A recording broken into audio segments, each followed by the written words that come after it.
বিকেলের দিকে সূর্যের তাপ কিছুটা সহনীয় পর্যায়ে এসেছে। ক্লান্তি ভরা দুপুরের ভার নেমেছে কিছুটা।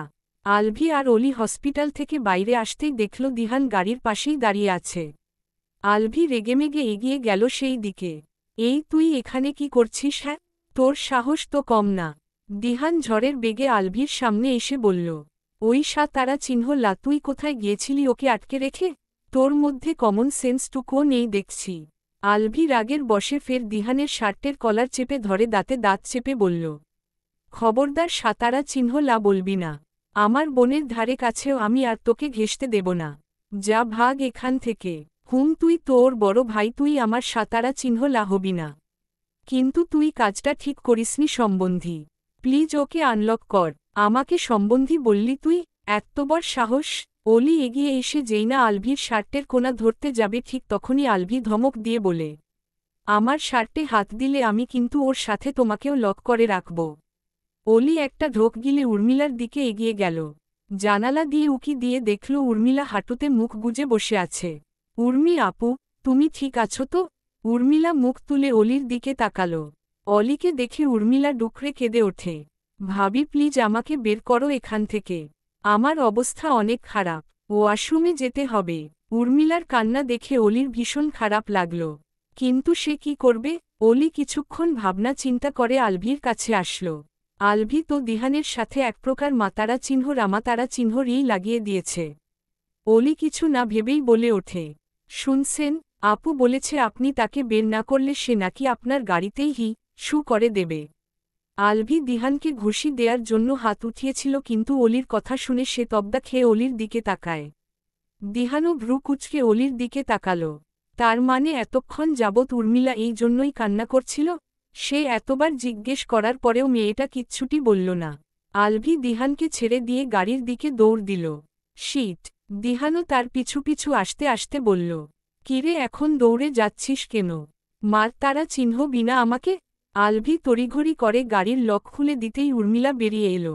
সে জানে না হঠাৎ অলি কি এমন বলেছে যার জন্য আলভি এভাবে দৌড়ে এসে গাড়ির লক খুলে দিল। উর্মিলা বের হতেই আলভি গাড়ি চেক করে একটা স্বস্তির নিঃশ্বাস ফেলে বলল, আয় আমার সাথে। উর্মিলা জিজ্ঞাসু দৃষ্টিতে আলভির দিকে তাকাতেই আলভি গলা পরিষ্কার করে বলে, ওয়াশরুম দেখিয়ে দিচ্ছি। কথাটা শুনে উর্মিলা থতমত খেয়ে গেল। সে বুঝতে পারল, তার পিচ্ছি ভাবিটা তার মান সম্মানের ফালুদা বানিয়ে সবাইকে খাইয়েছে। আলভি দিহানের উদ্দেশ্যে বলল, অলিকে রেখে যাচ্ছি। কষ্ট করে আবারও হসপিটালের ভেতরে যেতে হবে না। ওকে দেখে রাখিস। দিহান মাথা নেড়ে হ্যাঁ বলল। আর আলভিও হাঁটা ধরল। উর্মিলা মাথা নিচু করে তাকে অনুসরণ করতে লাগল। তারা চলে যেতেই দিহান অলির উদ্দেশ্যে বলল, উর্মির জায়গায় আমি থাকলে নিশ্চিত গাড়িতেই করে দিতাম। কিন্তু এই মেয়ে এত ইনোসেন্ট। এভির মতো দজ্জালের গাড়িকে ক্লিন রাখতেও এতক্ষণ কষ্ট কেন করল? That's unfair. দিহানের কথা শুনে অলি সরু চোখে তার দিকে তাকায়। উনি দজ্জাল নন, আপনিই বন্ধু হিসেবে বেঈমান। আপনার জন্যই আমার নির্দোষ ননদটাকে এতক্ষণ কষ্ট পেতে হল।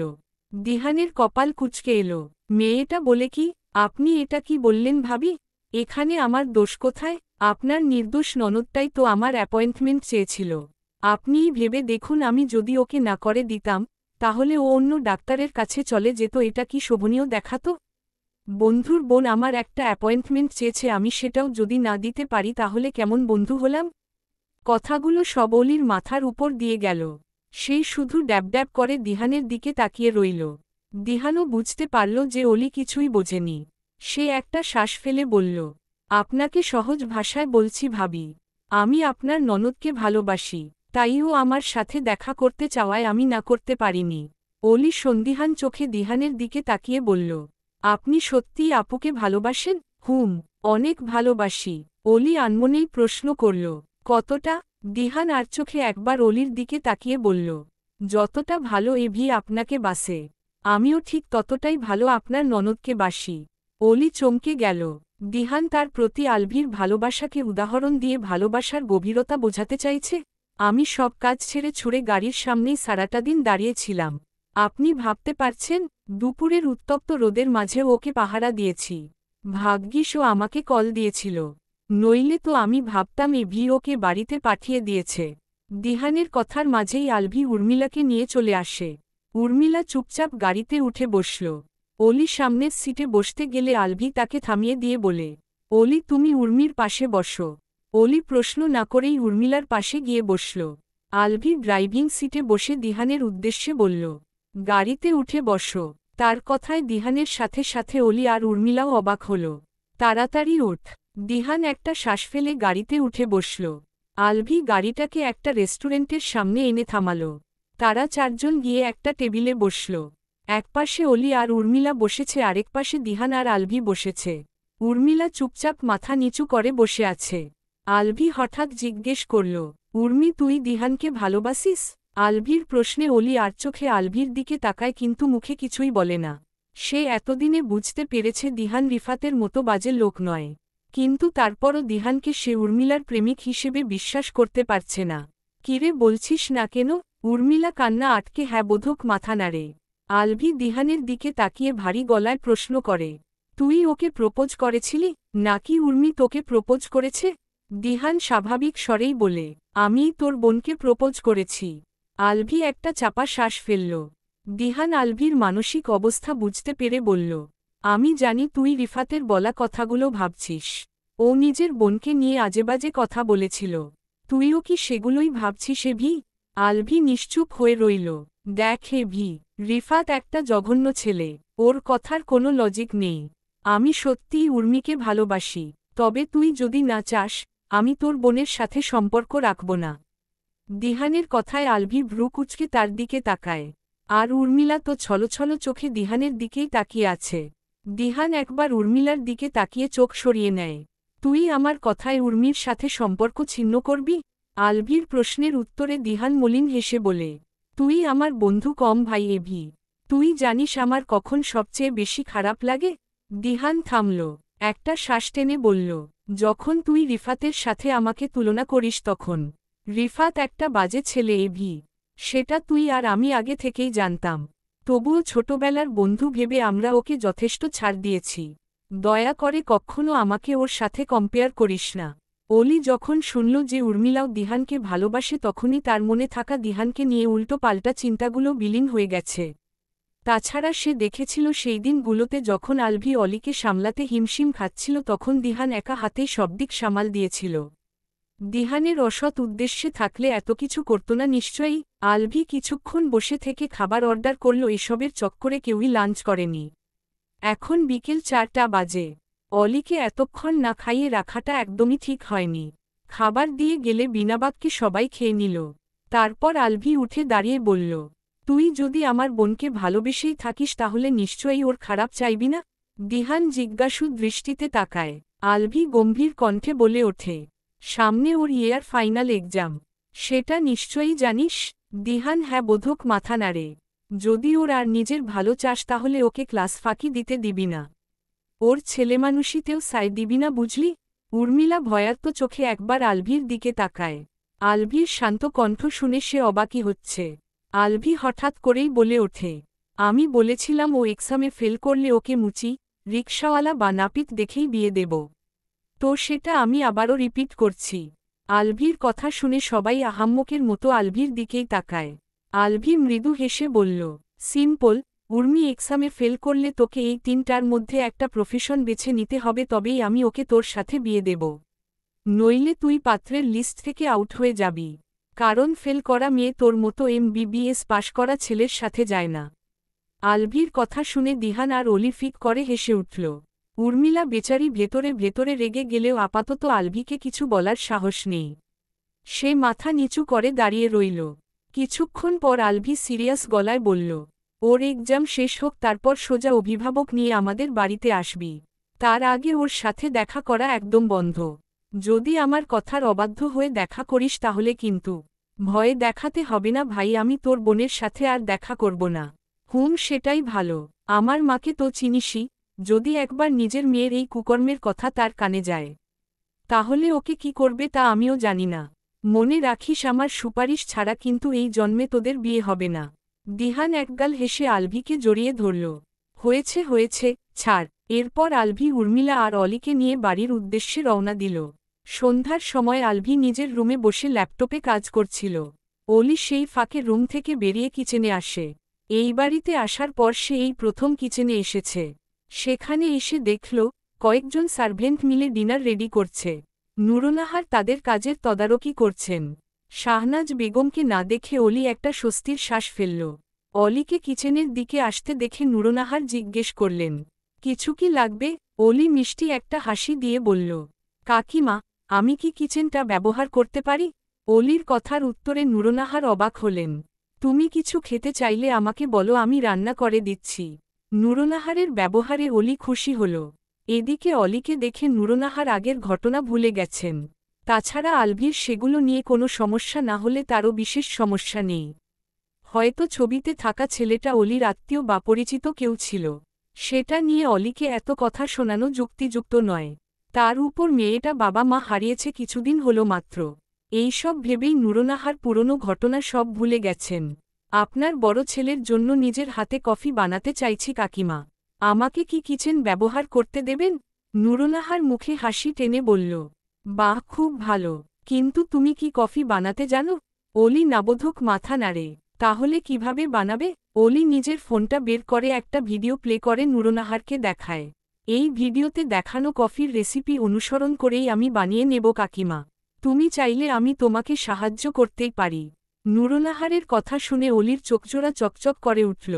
খুশি হয়ে বলল, আপনি আমাকে সাহায্য করবেন? কেন করব না? এসো, আমি দেখিয়ে দিচ্ছি। অলি মাথা নেড়ে চুলার দিকে এগিয়ে যায়। নুরুন্নাহার তার পাশে এসে দাঁড়িয়ে বললেন, পারফেক্ট কফি বানাতে হলে পরিমাণ মতো উপাদান দিতে হয়। প্রথমে ইনস্ট্যান্ট কফি পাউডার, তারপর দুধ, তারপর চিনি।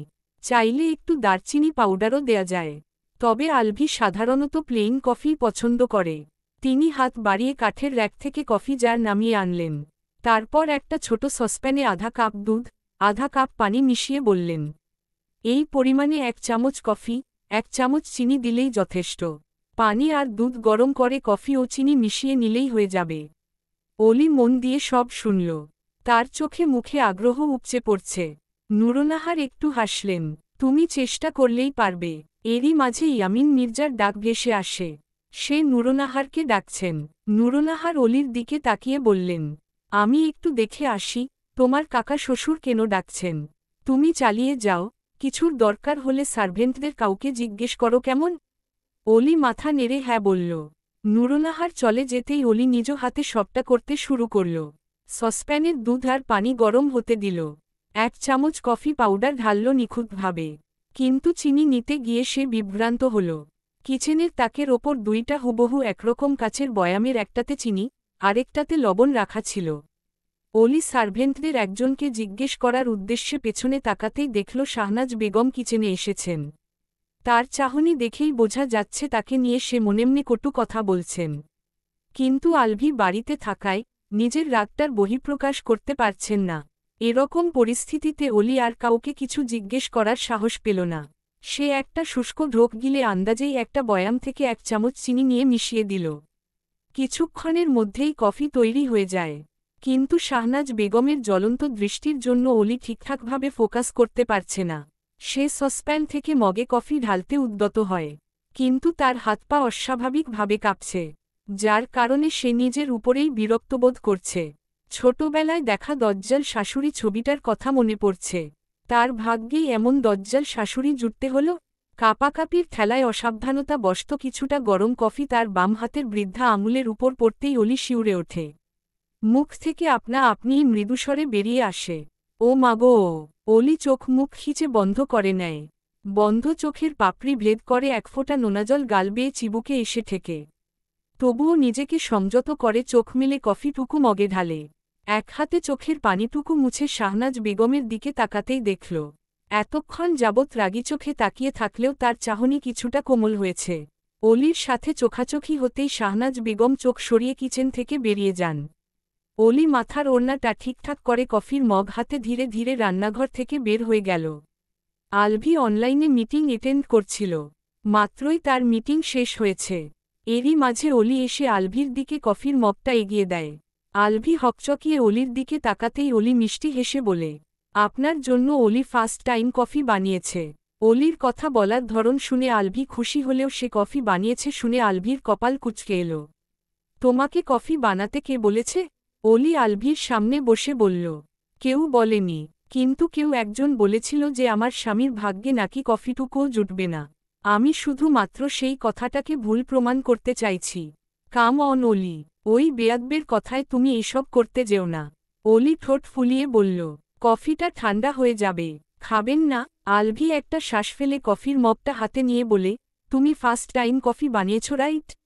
অলি হ্যাঁ বোধক মাথা নাড়ে। আলভি এবার সূক্ষ্ম চোখে অলির দিকে তাকিয়ে বলে, আবার হাতে তাতে ফেলনি তো? অলি বাম হাতটা আলগোছে ওড়নার নিচে নিয়ে না বোধক মাথা নেড়ে ব্যস্ত ভঙ্গিতে বলে ওঠে, আপনি কি কফি ঠান্ডা করেই খান নাকি? আলভি ল্যাপটপটা সাইডে রেখে সোজা হয়ে বসল। তারপর কফির মগটায় একটা চুমুক দিতেই তার মুখ বেঁকে যায়। এমন বাজে কফি সে এই জন্মে খেয়েছে কিনা সন্দেহ আছে। সে একবার অলির দিকে তাকিয়ে দেখল, অলি কফির টেস্ট সম্পর্কে জানার জন্য অধীর আগ্রহে বসে আছে। আলভি মুহূর্তেই ঠোঁটের কোণে হাসি ফুটিয়ে বলল, বাহ, এত ভালো কফি আমি জীবনেও খাইনি। অলির চোখে মুখে বিশ্বজয়ের হাসি ফুটে ওঠে। সত্যিই ভালো হয়েছে? আলভির ইচ্ছা তো করছে অলিকে কাছে এনে আদর করে দিতে। অলিকে খুশি দেখে সে নিজেও খুশি হয়ে গেছে। অলিকে এভাবে হাসতে আর লজ্জা পেতে দেখতে বড্ড বেশি আদুরে লাগে। আলভি পুনরায় কফির মগে চুমুক দেয়।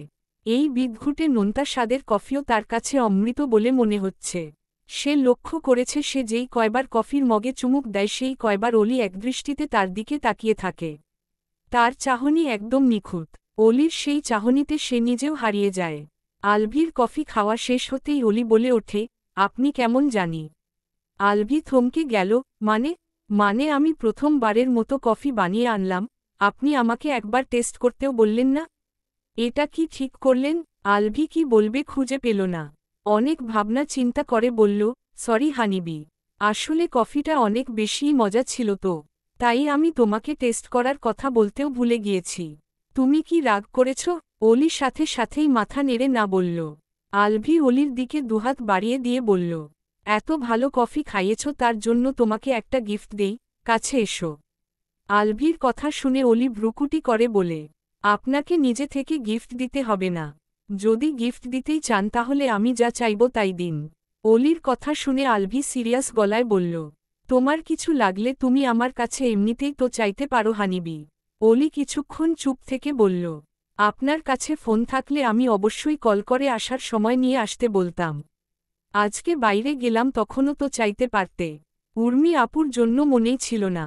আলভি ভাবল অলি হয়তো ভীষণ দরকারি কিছুই চাইবে। কি লাগবে তোমার, শুধু বলো আমাকে।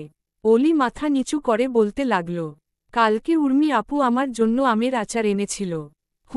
আমার খেতে ইচ্ছা করেছিল কিন্তু ফুপিমনি বানিয়েছে শুনে আমি আর খাইনি। আপনিই তো বলেছিলেন কেউ কিছু দিলে না খেতে। ভালো করেছ। অলি একবার আলভির দিকে তাকায়। আমার ভীষণ কাঁচা আমের আচার খেতে ইচ্ছা করছে, প্লিজ আপনি যেখান থেকে পারেন এনে দিন।